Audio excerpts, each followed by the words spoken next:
Sebelumnya, kamu sendirian? Yakin mau lanjut? Oke, kalau itu pilihanmu.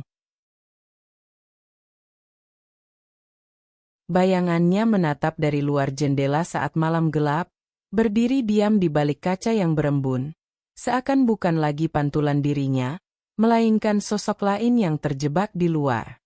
Ia terperangah, karena jendela itu menghadap halaman yang sunyi, tanpa lampu, hanya ditemani desir angin dingin yang menggoyangkan ranting kering.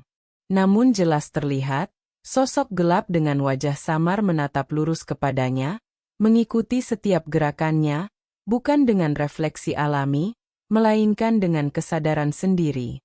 Ia mendekat perlahan, berharap menemukan penjelasan logis, tapi semakin dekat, semakin nyata tatapan itu terasa menusuk. Bayangan di luar jendela tersenyum samar, padahal bibirnya sendiri tidak bergerak sedikit pun.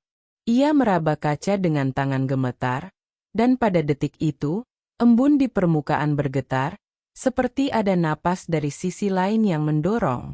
Jantungnya berdegup tak beraturan. Ia berbalik, mencoba menenangkan diri, namun bayangan itu tetap menatap meski ia tak lagi berdiri di depan jendela. Saat ia menoleh sekilas, sosok itu sudah berubah posisi, kini lebih dekat, menempel pada kaca, dengan mata kosong yang semakin jelas. Lampu kamar berkelip, lalu padam, menyisakan cahaya redup bulan yang masuk lewat celah gorden. Dalam remang itu, ia melihat sesuatu yang lebih menyeramkan. Bayangan itu tidak lagi hanya berdiri di luar. Di balik pantulan samar kaca, terlihat lebih banyak sosok gelap, berbaris diam, menatap ke arahnya dari kegelapan. Suara ketukan pelan terdengar dari jendela, berulang, semakin keras, seolah memanggilnya untuk mendekat. Ia ingin berlari, tetapi kakinya terpaku di lantai, tubuh kaku seakan tertahan oleh tatapan-tatapan itu. Lalu kaca bergetar hebat, retakan menjalar cepat, dan sebelum ia sempat menjerit, ia merasakan hembusan dingin menelusup masuk, disertai bayangan yang akhirnya berhasil menembus ke dalam kamar.